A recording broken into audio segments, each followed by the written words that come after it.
구약 시대와 신약 시대에 있어 수많은 차이점들이 있습니다. 그중 가장 큰 차이점 중 하나가 바로 오늘 전해드릴 말씀의 제목, 예배와 제사라고 생각합니다. 예수 그리스도가 십자가에서 돌아가심은 우리의 죄를 사하사 구원의 길을 열어주신 이 세상 모든 사건 중 가장 중요한 사건입니다. 그런데 이 십자가 사건은 우리에게 죄사함과 구원만 주신 것이 아닙니다. 이 십자가 사건은 바로 제사를 완성시킨 사건입니다. 지금의 예배와 구약의 제사의 다른 점 중 가장 큰 차이는 바로 제사에는 희생 제물이 필요했다면 이 예배에는 희생 제물이 필요 없다는 것입니다. 왜 그렇습니까? 히브리서 10장 12절로 14절에 보면 오직 그리스도는 죄를 위하여 한 영원한 제사를 드리시고 하나님 우편에 앉으사 그 후에 자기 원수들을 자기 발등상이 되게 하실 때까지 기다리시나니 그가 거룩하게 된 자들의 한 번의 제사로 영원히 온전하게 하셨느니라.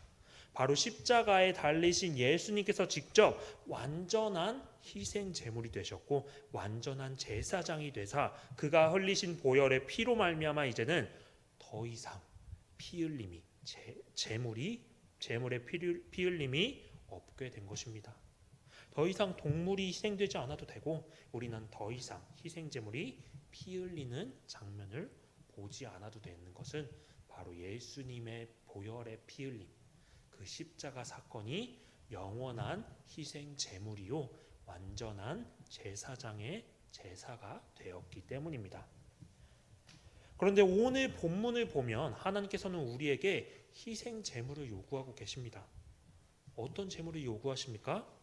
너희의 몸을 하나님이 기뻐하시는 거룩한 산 제물로 드리라.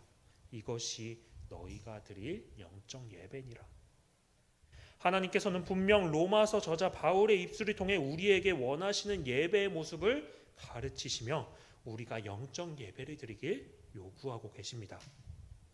그런데 여러분들이 매주 드리는 이 예배는, 현재 교회들이 드리고 있는 예배는 진정으로 하나님께서 원하시는 영적 예배다라고 말할 수 있겠습니까?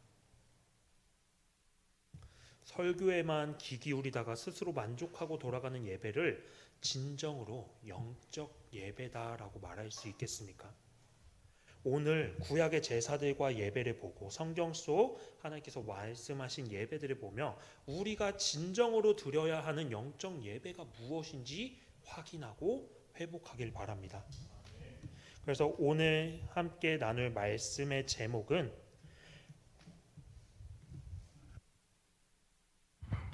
바로 예배와 제사입니다. 그에 따른 말씀으로 로마서 12장 1절 말씀을 우리가 함께 봤습니다.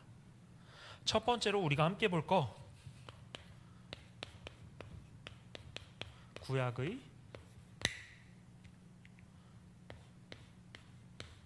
구약의 제사를 함께 보길 원합니다.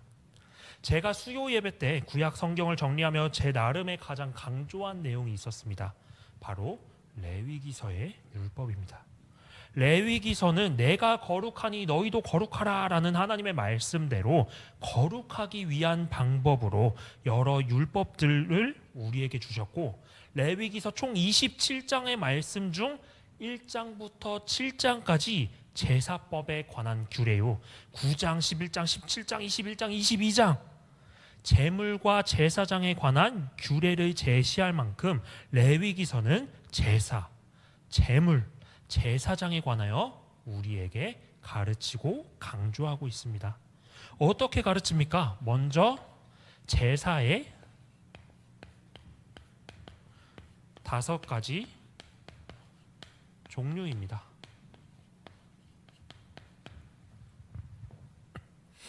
구약의 제사는 그 제물을 드리는 목적에 따라 번제, 소제, 화목제, 속죄제, 속건제로 나눌 수 있습니다.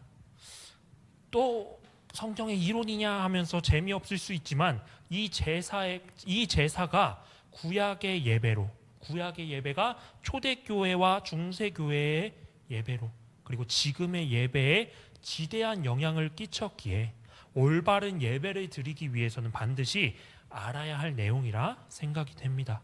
그래서 최대한 간략하게 설명할 것이니 정리하여서 정말 내가 드리는 예배가 하나님께서 기뻐 받으시는 거룩한 영원한 제사, 영적 예배가 되길 바랍니다. 그래서 이 5가지의 종류는 그 제사를 드리는 목적대로 나눠집니다. 첫 번째로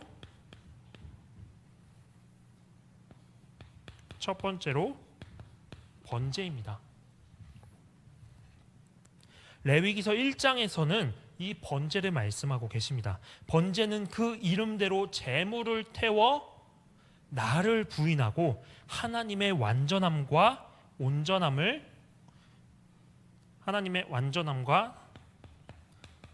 나를 부인하고 하나님의 완전함과 온전함을 구하는 제사입니다. 번제는 자발적으로 드리는 제사로 주로 소나 양, 새를 태워 일반적으로는 술을 드리는 전제, 곡식을 드리는 소제와 함께 진행하였습니다. 두 번째로는 레위기서 2장에 나오는 소제입니다. 이 소제는 원어로 민하라고 하며 선물이라는 뜻을 가집니다. 이는 아랫사람이 윗사람에게 드리는 조공의 의미로 믿음의 사람이 그의 창조주 되시는 하나님께 드리는 일종의 조공이며, 그 의미는 바로 희생과 충성을 바치겠다는 서약과도 같습니다. 이 소제는 고운 가루나 기름, 무교병과 무교전병을 드리며 번제와 마찬가지로 자발적으로 해야 하는 그 성격을 띄우고 있습니다. 세 번째로는 화목제입니다. 레위기서 3장의 화목제는 자신이 받은 은혜와 복에 대한 감사를 하나님께 돌리기 위하여 소나 양, 염소를 올려드리는 제사입니다. 이 화목제는 세부적인 목적으로 또 3개의 제사로 나눠집니다. 자발적으로 제사를 드리는 낙헌제, 그리고 하나님 앞에서 내가 이렇게 하겠다라고 다짐하고 서원하는 서원제, 그리고 받은 응답에 대한 감사를 드리는 감사제가 이 화목제에 들어갑니다. 이 화목제는 하나님과 화목하기 위하여 나를 자발적으로 나아가고 서원하고 감사하는 그 제사가 바로 화목제입니다. 네 번째로는 속죄제입니다. 레위기서 4장의 속죄제는 율법을 범하였을 때 배상할 수 없는 죄와 부지 중에 지은 죄가 있을 때 드리는 회개와 자백의 제사입니다. 회개와 자백을 목적으로 한 제사가 바로 이 속죄제입니다. 이 속죄제는 지금까지 이 3가지의 제사와는 다르게 그 목적이 회개에 있기에 누가 잘못하여 예배 드리는지에 따라 제사 방법이 달라진다 말하고 있습니다. 제사장과 족장이 드리는 이 속죄제는 평민이 드리는 속죄제와 구분하고 있습니다. 그리고 아는 죄, 내가 알고 지은 죄와 나도 모르게 지은 부지 중에 지은 죄를 구분하고 있습니다. 제사장과 족장이 죄를 지었을 때는 평민들보다 더 복잡한 방법으로 제사를 드리는데, 이를 통해 직분과 자리에 대한 무거움을 우리는 알 수 있습니다. 그리고 이 속죄제는 이 3개의 죄, 자발적으로 드리는 이 3개의 제사와는 다르게 이 속죄제는 의무적으로 드려야 합니다. 내가 드려도 되고 안 드려도 되고가 아니라 반드시 드려야만 하는 제사라고 합니다. 그리고 마지막으로는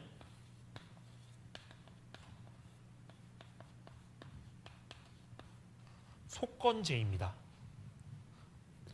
자발적으로 드렸던 앞선 세 제사와 다르게 이 속죄제와 함께 속건제도 의무적으로 드려야 하는 제사입니다. 속건제는 실수로 성물과 타인의 소유물에 피해를 입혔을 때 5분의 1을 더해 배상하는 제사로 성물의 경우 제사장에게, 소유물의 경우 그 피해를 끼친 그 사람에게 전달하여 자신의 죄를 사함받는 제사입니다. 한마디로 이거는 회개와 자백을 속죄제로 했다면 속건제는 배상을 목적으로 한 제사다라고 말할 수 있습니다. 하나님께서는 이렇게 목적에 맞게 제사를 명하셨고 삶에서 항상 거룩을 추구하며 거룩하신 하나님과 함께하길 원하시며 이렇게 제사를 명하셨습니다. 이 목적에 따른 종류와는 다르게 드리는 방법에 따라서 네 가지의 제사 방법을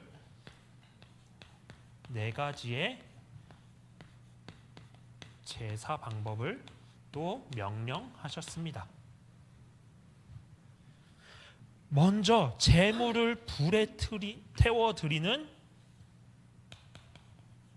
화제입니다. 이거는 불에 태우는 것, 불에 태워 하나님께 제물을 드리는 것. 앞서 말한 번제는 그 목적이 자기 부인과 온전함을 구하는 제사라면 그 번제를 드리는 방법이 바로 화제다라고 말하는 것입니다. 이 화제로 드리는 제사는 번제, 이 화목제 중에 낙헌제와 서원제, 그리고 속죄제와 속건제가 바로 이 화제, 하나님께 불로 제물을 태워 드리는 화제로 사용됩니다. 두 번째로는 요제입니다. 요제는 제물을 흔들어 드리는 방식입니다. 제물을 흔들어서 하나님께 드리는 방식입니다. 이때 요제는 제사장의 몫이 됩니다. 이 요제에 대해서 성경을 찾아보면 아주 재밌는 부분이 있습니다. 민수기서 8장에 보면 레위인을 요제로 드려라라고 말씀합니다. 저는 이 말씀을 읽으면서 요제는 제물을 이렇게 흔드는 건데 레위인을 요제로 드리라는 거는 레위인을 들어서 흔들어야 되나? 아니면 레위인이 춤을 추며 자신을 드려야 하나? 라는 생각을 했습니다. 그런데 16절에 레위인을 온전히 드림받은 자, 레위인을 온전히 드림받은 자라고 말하며 하나님께 드려지고 또 드려진 자로서 성전을 맡은 그 사명을 요제로 바쳐진 레위인으로 드러냈다라는 것을 알 수 있습니다. 이 요제는 주로 안식일과 절기에 드리는 제사를 지낼 때 사용하는 방식이며 나병 환자의 속건제도 이 요제로 드려집니다. 한마디로 요제, 이렇게 흔들어 드리는 것은 하나님께 드리되 그 몫은 제사장이 갖는 것으로 제사장이 가져야 하기 때문에 태우지 않고 흔들어서 드리는 방식입니다. 세 번째는 거제입니다.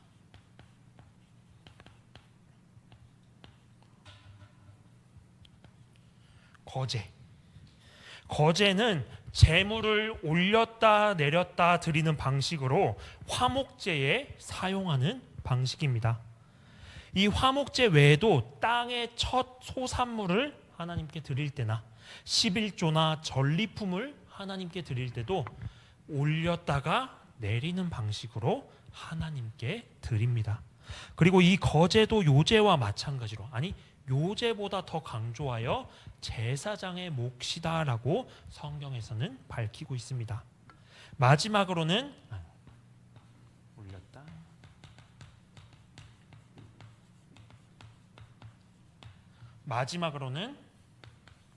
전제입니다. 전제는 포도주나 독주를 부어서 하나님께 드리는 제사법으로 많은 신학자들은 예수 그리스도께서 하나님을 위해 온 힘을 다해 봉사하심을 보고 자신을 전제로 드렸다 말합니다. 예수님께서 십자가에서 돌아가심을 보고 하나님께 자신을 온전히 다 드리고 피를 흘린 전제다라고 말하곤 합니다. 이 전제는 소제와 마찬가지로 부속 제사로서 번제나 화목제나 속죄제나 속건제처럼 이 제사만을 드리는 것이 아니라 번제를 드릴 때 소제를 함께 드리고 화목제를 드릴 때 소제를 함께 드리는 것처럼 부속 제사로서 화제와 전제가 주로 함께 갑니다. 이렇게 드리는 방법과 드리는 목적에 따라 하나님께서는 각가지 종류로 제사를 명령하고 계십니다. 구약에 등장하는 다양한 제사들은 하나님과 인간이 원래 창조 상태의 관계를 회복하기 위해서는 현재의 관계를 단절시키는 원인인 죄의 해결이 먼저 요청된다는 원리를 보여주는 것으로 죄를 범한 자가 그 생명의 근원이 되는 피를 흘려야 한다는 메시지를 전하고 있습니다. 그래서 오늘 강단 말씀에서도 계속해서 반복한 것처럼 죄의 싹은 사망이다. 그것을 예표하는 형식으로 모든 제물, 모든 제사에서는 피 흘림이 필요한 것이었습니다. 이런 점에 미루어 볼 때 구약의 제사법은 죄는 처벌해야 한다는 공의의 원리와 죄인이지만 사랑하셔서 구원하시려는 하나님의 사랑의 원리가 조화를 이루며 이루어진 것이라고 말할 수 있습니다. 그럼 이렇게 구약에서 제사를 드렸다면 두 번째로 예배를 함께 보길 원합니다. 먼저 예배의 의미입니다. 성경에서 예배를 드린다라고 할 때 그 예배를 두 가지의 단어로 사용합니다. 먼저 히브리어로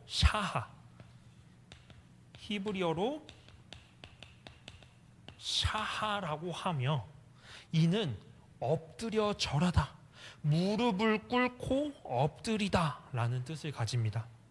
이는 사람이 왕이나 권세자 앞에 엎드리는 것을 말하며 존경과 겸손의 의미와 함께 복종과 낙담의 의미를 가집니다.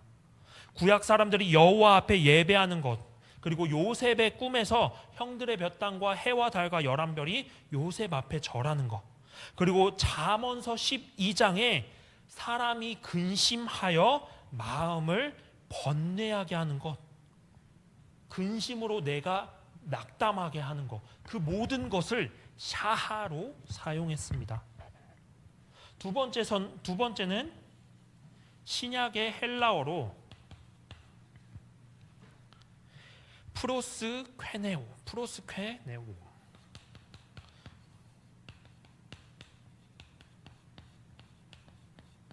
프로스퀘네오라고 하며 이 단어는 샤하보다 더한 단어로 이 어원은 개가 주인의 손을 핥는다. 그래서 프로스퀘는 엎드리다, 네오는 개라는 의미를 가지고 있다고 합니다. 그래서 의미로는 굽실거리다, 아첨하다 라는 뜻과 존경하다 라는 존경의 의미로 엎드리다, 경의를 표하다, 숭배하다, 예배하다 라는 뜻을 가집니다. 즉 성경이 우리에게 원하는 예배는, 성경이 말하고 있는 예배는 예배의 주체 되신 하나님 앞에 우리가 완전히 엎드리는 것, 마치 개가 주인 앞에, 신하가 왕 앞에, 사람이 권세자 앞에 엎드리듯이 우리가 하나님 앞에 완전히 엎드리는 것, 그것을 예배한다라고 말하는 것입니다. 그럼 두 번째로 성경이 말하는 예배의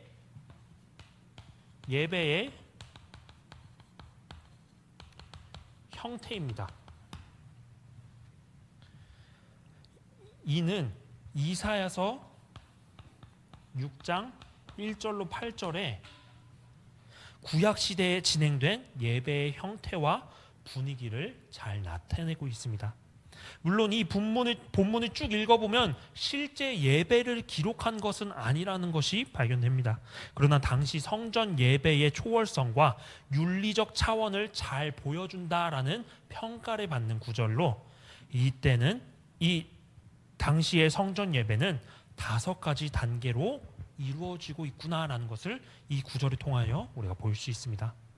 3절에 보면 거룩하다 거룩하다 거룩하다 만군의 여호와여 그의 영광이 온 땅에 충만하도다. 먼저 되어야 할 것은 바로 하나님을 찬송하고 하나님께 경배하는 것. 거룩하다 거룩하다 거룩하다 여호와 하나님. 그리고 또 2번째로 5절에 화로다 나여 망하게 되었도다. 나는 입술이 부정한 사람이요 나는 입술이 부정한 백성 중에 거주하면서 만군의 여호와이신 하나님 왕을 배웠음이로다 하는 신앙의 고백과 회개가 그 다음에 들어갑니다.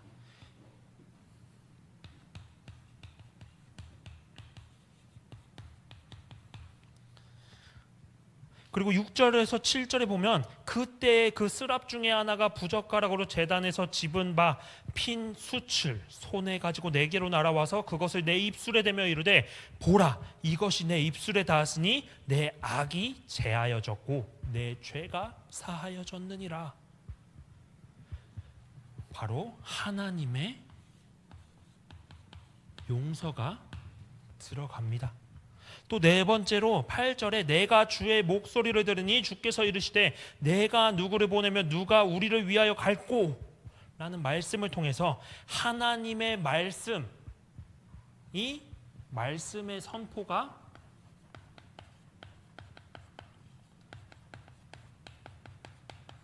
들어감을 볼 수 있습니다. 그리고 마지막 헌신의 순서입니다.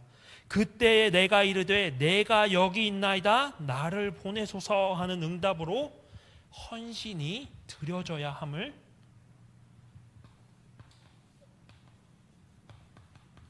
말하고 있습니다. 한때 여기에 나온 찬송과 경배, 고백과 회개, 용서, 말씀, 헌신으로 이루어진 이 예배의 구조가 가장 이상적인 구조다, 가장 이상적인 예배의 모델이다라고 하며 이를 이사야 모티브라는 이름으로 유행했던 예배의 구조입니다. 그럼 이렇게 구약의 예배의 형태를 봤다면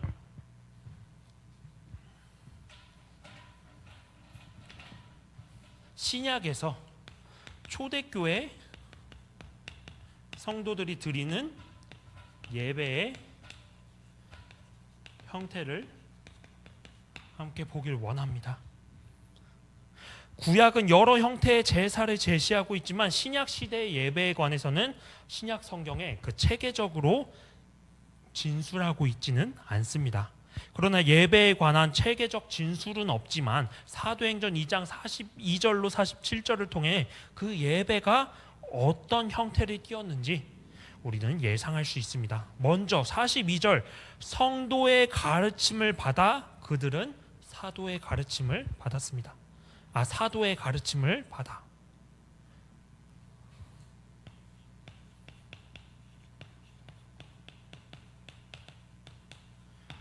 사도가 어떤 것을 가르쳤겠습니까?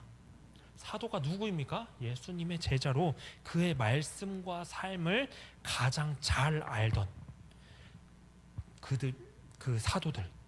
그들이 가르침은 오직 예수가 그리스도요, 예수 그리스도가 하신 말씀, 하나님의 나라, 이것을 말하지 않았겠습니까? 이런 말씀 선포와 교육의 시간이 초대교회 예배 중에 있었습니다. 그리고 또 서로 교제하고 떡을 떼었습니다.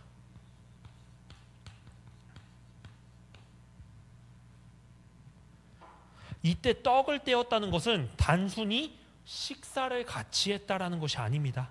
46절에 보면 떡을 떼며 기쁨과 순전한 마음으로 음식을 먹었다라고 말합니다. 이때 말하는 떡을 떼었다는 것은 바로 성찬의 의미를 얘기합니다. 그들은 사도의 가르침을 받아 서로 그 가르침을 갖고 교제하고 나누며 성찬과 만찬을 함께 했음을 우리가 알 수 있습니다. 그리고 가장 중요한 거, 기도하기에 힘썼더라라고 말하고 있습니다. 그들이 가장 힘쓴 예배의 요소는 바로 기도였습니다. 기도는 하나님과 소통의 시간입니다. 하나님께서 사용하시는 설교자의 입술에서 선포된 말씀을 갖고 하나님과 대화하는 기도 시간을 그들은 가졌습니다. 이러한 예배 속에서 그들은 하나가 되었고 그 공동체에선 많은 자가 적은 자를 위해, 능력 있는 자가 능력이 부족한 자를 위해 서로의 필요를 나눴고 성전에 모이기를 힘썼습니다. 그리고 기쁨과 순전함이 공동체에 가득했다 말하고 있습니다. 그런 모습이 공동체 안에만 있는 것이 아니라, 지금 우리끼리만 있는 것이 아니라 공동체 밖에서도 온 백성에게 칭송을 받았다라고 말합니다. 그리고 주께서도 그 모습을 기뻐하셔서 성도의 수가 더하는 것으로 열매를 맺으셨습니다.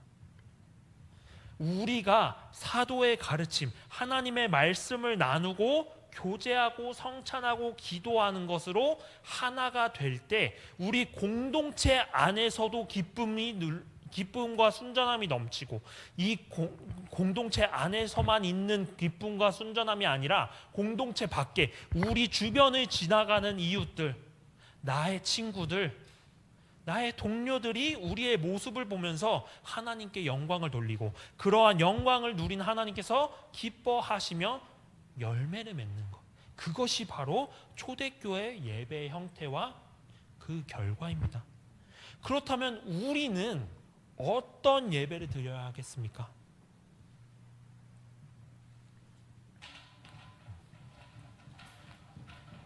마지막으로 우리가 드릴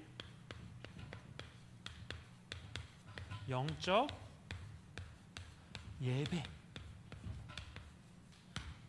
함께 보길 원합니다. 구약의 제사와 신구약의 예배를 봤습니다. 그럼 이 모습을 본 우리의 예배는 어때야 합니까? 구약의 제사는 희생 제물을 드림으로 죄 사함과 용서받음에 주된 초점이 맞춰 있다면, 지금 우리가 드리는 예배는 우리를 대신하여 죄값을 치르시고 영원하고 완전하신 희생 제물 대신 예수 그리스도를 통해서 하나님께 용서함을 받고 하나님께 나아가는 자리가 바로 지금의 예배가 되어야 합니다. 구약의 제사와 신약의 예배와는 그 모양과 방법은 달라졌지만 그 본질, 어디를 향해서 무엇을 추구해야 하는지 그 목적과 본질은 절대로 달라져서는 안 됩니다. 먼저 우리가 드릴 영적 예배의 목적입니다. 어디를 향해야 하는가?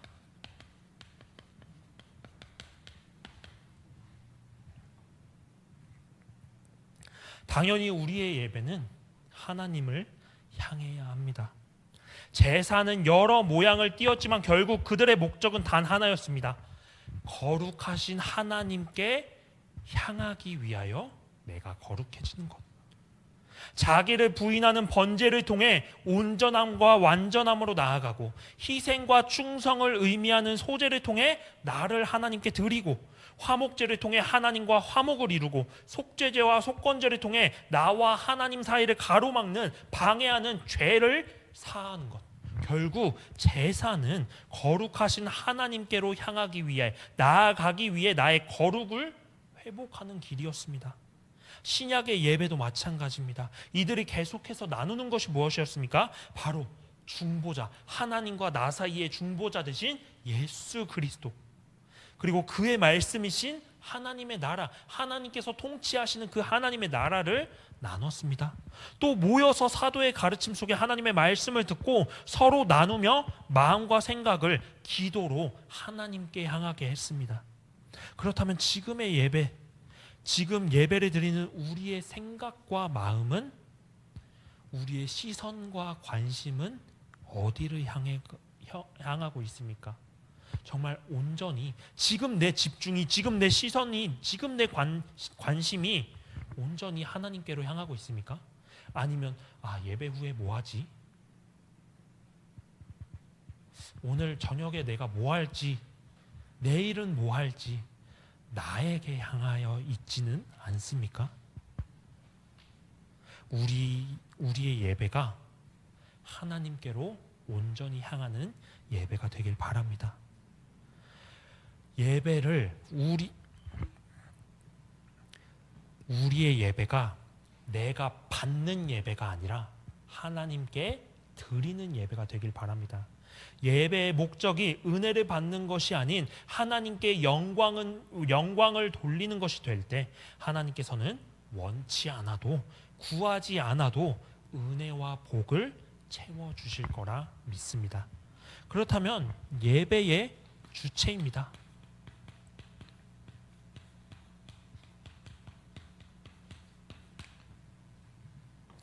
예배의 주체는 우리가 아닌 하나님입니다.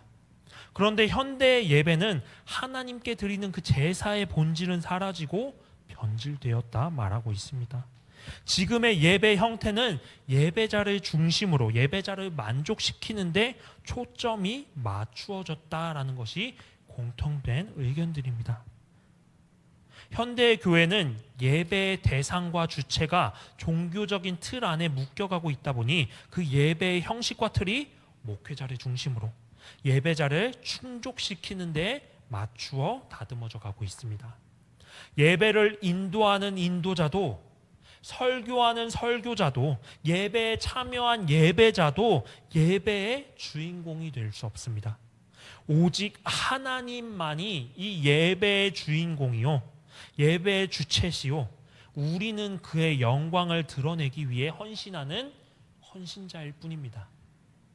예배의 전반적인 인도를 하는 인도자도 예배자들이 하나님께 영광을 돌리게 도와주는 헌신자일 뿐이요, 설교자도 우리 예배를 드리는 모든 예배자들과 설교하는 제가 하나님께 집중하고 초점 맞추고 영광 돌리기 위하여 헌신하는 헌신자요, 예배자들도 내가 예배를 받는 것이 아니라 이 말씀 듣는 중에 하나님에 대한 은혜와 복, 하나님께서 주신 은혜와 복을 감사로 하나님께 돌리고 그 하나님을 찬양과 영광을 다해 하나님께 예배를 드리는 예배자요 헌신자일 뿐이라는 사실을 우리가 반드시 기억해야 합니다. 성경 속 예배라는 단어의 참 뜻처럼 우리는 헌신자로서 철저히 낮춰져야 하고 오직 하나님만 높임받을 때 비로소 하나님께서 원하시는 영적 예배가 되는 것입니다. 그럼 마지막으로 오늘 본문에서 가장 중요한 단어를 하나 뽑아보라고 한다면 무엇을 뽑으시겠습니까? 산 제물이 중요하다 말할 수 있고 영적 예배가 가장 중요하다 말할 수 있습니다. 저는 오늘 본문 중 가장 중요한 단어를 하나 뽑는다 하면 저는 그러므로라는 단어라고 생각합니다. 이 그러므로라는 단어는 앞내용과 뒷내용을 연결해주는 접속사입니다. 그럼 앞내용이 무엇입니까? 로마서 11장은 이스라엘의 회복을 이야기하며 이렇게 말합니다. 36절에 이는 만물이 주에게서 나오고 주로 말미암고 주에게로 돌아감이라 그에게 영광이 세세에 있을지어다. 그에게 영광이 세세에 있을지어다. 그러므로 권하노니 너희는 몸을 하나님이 기뻐하시는 거룩한 산 제물로 드리라. 이 거룩한 산 제물로 너희 몸을 드리라라는 말이 무엇입니까? 바로 이 말은 이삭처럼 너희 몸을 제물로서 바쳐지라는 것이 아니라 너희 몸을 산 제물로 드리라는 것은 헌신을 이야기합니다. 헌신하라. 그런데 바울이 뭐라고 합니까? 헌신을 권한다라고 말합니다. 명령이 아닌 권유입니다. 이는 선택이 주어진 것입니다. 헌신은 너의 선택인데 너의 선택으로 헌신하여 드리는 예배를 하나님께서 기뻐하실 거고 그 예배를 영적 예배로 받으실 거야 라고 말하는 것입니다. 강제로 하는, 의무로 하는 헌신이 아니라 내가 하나님께 받은 은혜가 너무 커서 너무나도 하나님께 감사하여 내가 헌신을, 권유받은 그 헌신을 자발적으로 선택하여 드릴 때, 나의 몸을, 나의 삶을 예배의 제물로 드릴 때 하나님께서는 그 예배를 거룩한 산 예배로, 산 제사로 받으신다. 영적 예배로 받으실 거다라고 말씀하시는 것입니다. 우리의 헌신으로 나의 생각으로 제단하여 드리는 예배가 아닌 하나님께서 원하시는 예배, 하나님께 영광 돌리기 위하여 나를 온전히 드리는 그 영적 예배, 이 예배를 하나님께서는 기다리십니다. 그럼 마지막으로 헌신에 대한 재밌는 이야기 하나 하고 마치겠습니다. 닭과 돼지가 함께 아침 식사를 뭘 먹을까 고민하다가 계란 후라이랑 햄을 먹자라는 이야기가 나왔다고 합니다. 닭은 좋은 생각이야. 그럼 내가 계란을 제공할게 라며 화답했습니다. 그때 돼지는 잠시 생각하다가 닭아, 너에게는 단순한 공원일 수 있지만 나에게 햄이라는 아침 식사는 전적인 희생이야 라고 말하며 거절했다고 합니다. 여러분이 예배를 드리기 위해서 하는 헌신은 닭이 그냥 자신의 일부를 드리는 공헌입니까? 아니면 돼지가 작정한 전적인 희생입니까? 여러분들의 삶에 하나님께서 원하시는 참된 예배가 풍성히 일어나길 원합니다. 이번 주 수요 예배, 이제 곧 올 수요 예배, 오늘의 말씀에 이어서 하나님께서는 어떠한 예배자를 찾는지 말씀을 나누길 원하니 오늘 말씀 한 번 더 묵상하시면서 하나님은 어떤 예배자를 원하실까? 내가 그런 예배자가 되기 위해서 무엇이 필요하고 어떻게 해야 할까 생각하시면서 내가 드릴 예배가 어때야 하는지, 오늘의 나의 예배는 어떠하였고 하나님께서 나의 예배를 과연 기뻐 받으실지 점검해 보고, 만약에 그렇다라는 확신이 온다면 그러한 믿음을 주신 하나님께 감사하시고, 만약에 오늘 나는 내 중심의 예배를 드렸어 라는 생각이 든다면 반성하고 회개하고 하나님께로 돌아와 정말 하나님께서 간절히 원하시는 영적 예배를 드리는 우리 모든 한사랑교회 성도님들이 되길 바랍니다. 기도하겠습니다. 하나님 아버지, 참으로 감사합니다. 예배와 제사라는 제목으로 우리가 정말로 하나님께서 원하시고 하나님께서 요청하신 거룩한 영적 예배를 모습을 한 번 더 생각하게 하시니 참으로 감사합니다. 나의 몸을 거룩한 산 제물로 드리는 영적 예배가 회복되게 하여 주시옵소서. 구약의 제사 그리고 신구약의 예배들의 형태 우리가 잘 기억하고 묵상하며 하나님께서 명하시고 하나님께서 원하시는 그 예배를, 올바른 예배를 회복해 하여 주시옵소서. 나의 것을, 나의 일부를 드리는 작은 헌신이 아닌 나의 삶을, 나의 모든 것을 하나님께 내어드리는 전적인 헌신이 있게 하여 주시옵시고 그 믿음을 허락하여 주시옵소서. 이 모든 말씀 우리 주 예수 그리스도의 이름으로 간절히 기도드립니다.